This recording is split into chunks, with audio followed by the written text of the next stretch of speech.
स्वतंत्रता के 75 वर्ष बीत गए हैं, लेकिन भारतीय चिकित्सा के साथ आज भी सौतेला व्यवहार हो रहा है।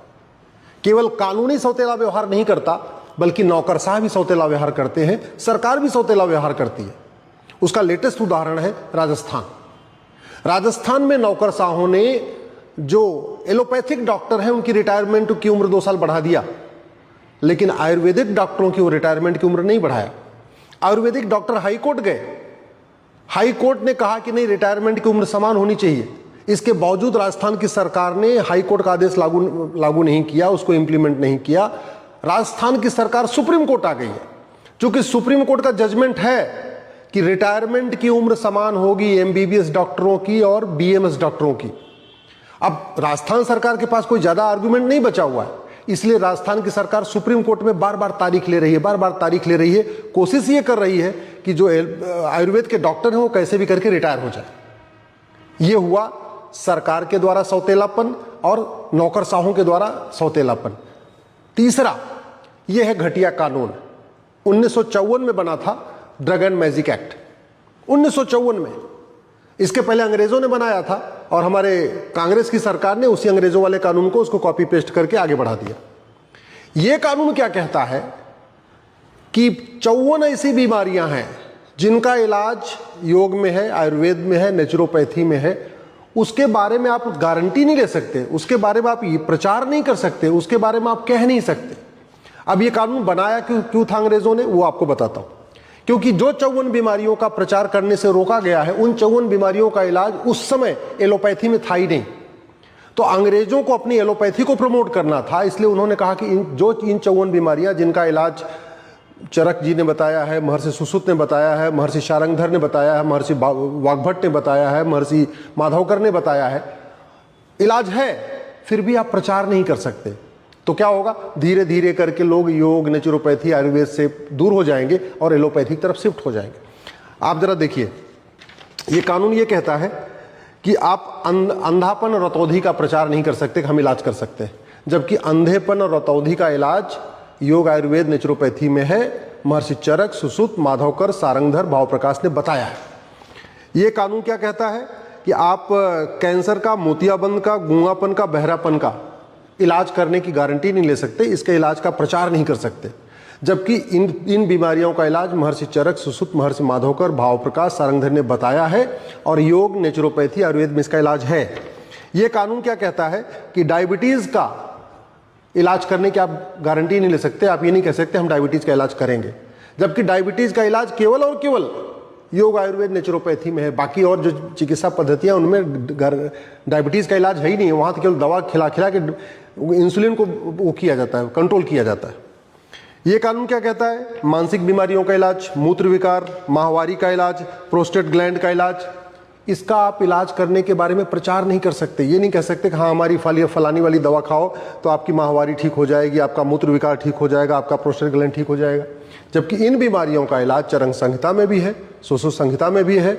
महर्षि भावप्रकाश ने बताया है, सारंगधर जी ने बताया है, महर्षि वाग्भट ने बताया, इन बीमारियों का इलाज है। लेकिन चूंकि इन बीमारियों का इलाज उस समय अंग्रेजों के पास नहीं था, एलोपैथी में नहीं था, इसलिए उन्होंने कानून बना के कहा कि इन बीमारियों के बारे में आप प्रचार कर ही नहीं सकते। चलो, अगर ये उद्देश्य ये था कानून बनाने का, भाई ठीक है, नीम हकीम खतरे जान फालतू दावा नहीं कर पाएंगे तो ठीक है, नीम हकीम खतरे जान के आपको सजा दो, उनको जेल में डालो। लेकिन जो बाकायदा डॉक्टर है, जिसने 4 साल 5 साल का बीएमएस कोर्स किया है, जो आचार्य है, जो वैद्य है, जो बाकायदा हॉस्पिटल चला रहा है, जो रिसर्च कर रहा है, जिसके पास पूरा रिसर्च सेंटर है, जिसके पास दुनिया भर के हॉस्पिटल है, जैसे आपका पतंजलि के पूरे देश भर में हॉस्पिटल है, हिम्स के पूरे देश भर में हॉस्पिटल है, उनको भी आप प्रचार करने से रोक रहे। ये बड़े आश्चर्य की बात है। ये कानून क्या कहता है कि बुखार, मिर्गी, पथरी, ग्लूकोमा, ब्लड प्रेशर का इलाज करने का आप दावा नहीं कर सकते। ये कानून क्या कहता है कि आप हार्ट से हिस्टीरिया की, लेप्रोसी की, लुकोरमा की, मोटापा का इलाज करने का आप दावा नहीं कर सकते, जबकि सच्चाई ये है इन बीमारियों का इलाज बहुत इफेक्टिवली योग, नेचुरोपैथी में, आयुर्वेद में है। और महर्षि चरक, सुश्रुत, महर्षि माधवकर, भावप्रकाश, सारंगधर ने इसका इलाज किया हुआ, इसका इलाज भी बताया हुआ है, लिखा भी है, प्रॉपर लिखा है। लेकिन फिर भी आप नहीं कर सकते। क्यों? क्योंकि 1954 का कांग्रेस द्वारा बनाया गया कानून कहता है कि अगर इसका आप इलाज का दावा करोगे तो आपको नोटिस भेजी जाएगी, आपको जेल में डाला जाएगा। आपने सुना होगा कुछ दिन पहले बार बार सुप्रीम कोर्ट में पतंजलि को फटकार लग रही थी, बाबा रामदेव को फटकार लगाई जाती थी, आचार्य बालकृष्ण जी को फटकार लगाई जा रही थी। ऐसे जो हिम्स चल रहा है हॉस्पिटल, उसमें आचार्य मनीष है, उनको भी बार बार नोटिस आती रहती है। क्यों चल रहा है? क्योंकि ये कानून ऐसा कहता है। और आश्चर्य की बात है, 1954 वाला कानून ठीक है कि नहीं है, आज की स्थितियों में ठीक है कि नहीं है, इसकी समीक्षा नहीं की गई। 1954 में बना था, 2025 चल रहा है। सरकारें हर 5 साल के बाद बदल जाती हैं, लेकिन कानून हर 5 साल के बाद नहीं बदलता। कानूनों की समीक्षा 5 साल में नहीं होती। मैं पहले भी कह चुका हूं, दुनिया के कई देशों में हर 5 साल पुराने कानून को रिव्यू किया जाता है, समीक्षा की जाती है, देखा जाता है कि ये कानून आज की स्थितियों में ठीक है कि नहीं है। लेकिन नहीं, हमारे देश में नहीं देखा जाता। हमारे देश में आज भी 50 साल पुराने, 60 साल पुराने, 100 साल पुराने आज भी कानून चल रहे हैं, 150 साल पुराने कानून आज भी चल रहे हैं। ऐसे चल रहे हैं। 1920 वाला कानून आज भी चल रहा है, 1936 वाला कानून आज भी चल रहा है, 1872 का कानून आज भी चल रहा है। ये चल रहा है भारत में। सरकारें बदल रही हैं, कानून नहीं बदल रहा है। जबकि दुनिया में क्या होता है, सरकार बदलती है, कानून का रिव्यू किया जाता है, कानून भी बदला जाता है। लेकिन हमारे देश में ऐसा नहीं होता, जबकि कानून बदलने की कोई लागत भी नहीं होती। ये कानून क्या कहता है कि लकवा, न्यूमोनिया, नपुंसकता, बाजपन, टीवी, ट्यूमर, टाइफाइड, इसका इलाज करने का आप दावा नहीं कर सकते। जबकि कड़वी सच्चाई ये है, इन बीमारियों का बहुत अच्छी तरीके से इलाज योग, आयुर्वेद, नेचुरोपैथी में है। महर्षि चरक ने, सुश्रुत ने, भाव प्रकाश ने, माधवकर ने, सारंगधर ने बताया है इसका इलाज, वाग्भट जी ने इसका इलाज बताया है। लेकिन आप कह नहीं सकते इस तरीके से भारत में योग, नेचुरोपैथी, आयुर्वेद और प्राणायाम, हमारी जो भारतीय चिकित्सा है उसके साथ इस तरीके से सौतेला व्यवहार किया जा रहा है। आज भी किया जा रहा है। नेता भी कर रहे हैं, नौकरशाह भी कर रहे हैं, कानून भी कर रहा है। और ये सब कुछ बदला क्यों नहीं जा रहा है? क्योंकि जो विदेशी चिकित्सा है उसकी लॉबी इतनी मजबूत है, फार्मा कंपनियों की का जो इकोसिस्टम इतना तगड़ा है कि वो 10, 20, 50 हज़ार रुपये खर्च कर देते हैं। वो हेल्थ सेक्रेटरी को भी खरीद लेते हैं, हेल्थ मिनिस्टर को भी खरीद लेते हैं, और जो बाबू होते हैं उनको भी खरीद लेते हैं। और उनकी कोशिश ये होती है कि जो विदेशी चिकित्सा है वो हमेशा ऊपर रहे, जो भारतीय चिकित्सा है वो नीचे रहे। और ये सौतेला व्यवहार आज भी हो रहा है। इसका मैंने उदाहरण दे दिया। राजस्थान में एमबीबीएस डॉक्टरों की रिटायरमेंट की उम्र 62, बीएमएस डॉक्टरों की रिटायरमेंट की उम्र 60। हाईकोर्ट ने कहा कि दोनों की उम्र 62 करो। लेकिन राजस्थान के नौकरशाह, मुझे नहीं पता कि राजस्थान के मुख्यमंत्री को पता है ये बात कि नहीं पता, लेकिन राजस्थान के नौकरशाहों ने बाकायदा सुप्रीम कोर्ट में एसएलपी दाखिल करा दिया। और चूंकि उनके पास कोई ग्राउंड नहीं है, इसलिए वो बार बार केवल तारीख पे तारीख ले रहे हैं, तारीख पे तारीख ले रहे हैं। ये स्थितियां चल रही हैं। अब समाधान क्या है? समाधान यह है कि सबसे पहले उस 1954 में बने घटिया drug and magic remedies act को तत्काल खत्म किया जाए, एक नई भारतीय चिकित्सा संहिता बनाई जाए। पहला इसका इलाज ये है। दूसरा, पहली से लेकर 8वीं तक स्वास्थ्य विज्ञान के नाम से किताब चलाई जाए। पहली से लेकर 8वीं तक सभी बच्चों को योग का फायदा बताया जाए, नेचुरोपैथी का फायदा बताया जाए, व्रत करने का फायदा बताया जाए, कब खाना चाहिए, कब नहीं खाना चाहिए, क्या खाना चाहिए, क्या नहीं खाना चाहिए, किस ऋतु में क्या खाना चाहिए, जनवरी, फरवरी, मार्च में क्या खाना चाहिए, अप्रैल, मई, जून में क्या इसको जो कहते नहीं, जो हमारा योग और नेचुरोपैथी आयुर्वेद का सिस्टम है, इसको 8वीं तक सभी बच्चों को पढ़ाया जाए, जिससे कि वो गलत चीजें न खाएं, गलत समय पे न खाएं, जिससे बीमारी होने से बचें। एक नेक्स्ट, जैसे हमने सभी स्कूलों में शिक्षा मित्र नियुक्त किया है, ऐसे सभी स्कूलों में स्वास्थ्य मित्र नियुक्त करने की जरूरत है। सभी स्कूलों में एक स्वास्थ्य मित्र नियुक्त किया करना चाहिए, जो योग के बारे में, नेचुरोपैथी के बारे में, आयुर्वेद के बारे में, व्रत के बारे में, आहार के बारे में, सूर्य चिकित्सा, नाड़ी चिकित्सा, इनके बारे में बच्चों को बताएं। उससे बीमारियां कम होंगी। तीसरा, मेडिकल कोर्स इंटीग्रेटेड शुरू किया जाए। जैसे लॉ का कोर्स है, आप कोई भी वकालत करो, किसी फील्ड के एक्सपर्ट बनो, लेकिन आपका लॉ का फर्स्ट ईयर का कोर्स कॉमन होता है। एमबीए आप एचआर से करो, मार्केटिंग से करो, फाइनेंस से करो, किसी भी चीज से करो, एमबीए का फर्स्ट ईयर कॉमन होता है। इंजीनियरिंग आप किसी भी ब्रांच से करो, इलेक्ट्रिकल से करो, सिविल से करो, मैकेनिकल से करो, केमिकल से करो, किसी से भी करो, इंजीनियरिंग का फर्स्ट ईयर कॉमन होता है। लेकिन मेडिकल का फर्स्ट ईयर कॉमन नहीं होता। मेडिकल में शुरू से ही एमबीबीएस वाला कुछ अलग पढ़ेगा, बीएचएमएस वाला कुछ अलग पढ़ेगा, बीएमएस वाला कुछ अलग पढ़ेगा। अब ये सिस्टम बंद होना चाहिए। ये गुलामी की चिकित्सा व्यवस्था, गुलामी का कोर्स बंद होना चाहिए।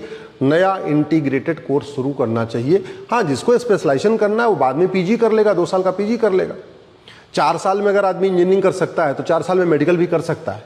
ये कोर्स तो लंबा इसलिए किया जाता है किसी बहाने फीस वसूलना होता है। अल्टीमेटली लेके जो प्राइवेटाइजेशन शुरू हुआ है तो कॉलेज ज़्यादा से ज़्यादा फीस वसूल सके, इसीलिए मेडिकल के कोर्स को लंबा किया गया। अदरवाइज 4 साल में आराम से कोर्स हो जाता है, कोई ज़्यादा दिक्कत नहीं आती। इसके साथ साथ ये जो मेडिकल माफिया, फार्मा माफिया पूरे देश के सिस्टम को हाईजैक करके रखे हुए हैं, इसका तरीका ये है, हर दवा का, हर कंपनी का, हर दवा बनाने वाली कंपनी का उसका एयर इंपैक्ट असेसमेंट किया जाए कि उस दवा से हवा पे क्या प्रभाव पड़ रहा है, उस दवा बनाने वाली कंपनी कितना एयर पोल्यूशन कर रही है, उस दवा से और उस दवा बनाने वाली कंपनी से वाटर इंपैक्ट क्या हो रहा है, पानी पे कितना इंपैक्ट आ रहा है, उस दवा से, उस दवा बनाने वाली कंपनी से लैंड इंपैक्ट क्या हो रहा है, जमीन पे कितना प्रदूषण फैल रहा है, उसके जो दवाइयों का खोखा होता है, दवाइयों का पैकेट होता है, उससे कितना इंपैक्ट आ रहा है, वो दवा बनाने वाले कंपनी का साइड इफेक्ट कितना है। आप देख रहे हैं कब सिरप से लोग बच्चे मर रहे हैं, आपने देखा ही होगा। आज तक आपने कभी सुना नहीं होगा कि कोई जड़ी बूटी खा के मरा हो, आपने कभी सुना नहीं होगा कोई योग प्राणायाम से मरा हो, आपने कभी ये सुना नहीं होगा कोई नेचुरोपैथी से मरा हो, आपने कभी सुना नहीं होगा कि आहार चिकित्सा, सूर्य चिकित्सा, नाड़ी चिकित्सा से कभी कोई मरा हो।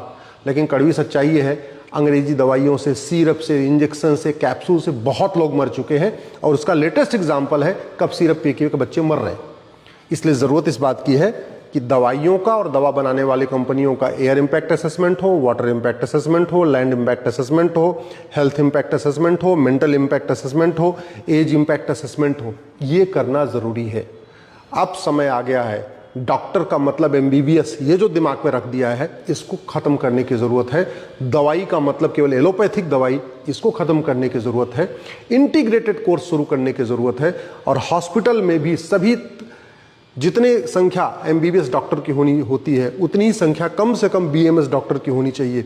जिन बीमारियों का इलाज योग से हो सकता है, नेचुरोपैथी से हो सकता है, व्रत रखने से हो सकता है, आहार चिकित्सा से हो सकता है, जल चिकित्सा से हो सकता है, सूर्य चिकित्सा से हो सकता है, नाड़ी चिकित्सा से हो सकता है, उन बीमारियों के लिए केमिकल क्यों खाना, उन बीमारियों के लिए सिंथेटिक ड्रग क्यों लेना, उन बीमारियों का इलाज अगर हम नेचुरोपैथी तरीके से कर सकते हैं, फिर सिंथेटिक ड्रग क्यों लेना। और सबसे इंपॉर्टेंट ये है, ये जो योग, नेचुरोपैथी, आयुर्वेद का सौतेला व्यवहार है, ये सौतेला व्यवहार बंद करने की ज़रूरत है। मैं, अगर आप हमसे सहमत हैं, इस वीडियो से सहमत हैं, हमारी बात से सहमत हैं, इस वीडियो को अधिक से अधिक शेयर करिए और भारत में समान चिकित्सा संहिता लागू करने की मांग करिए।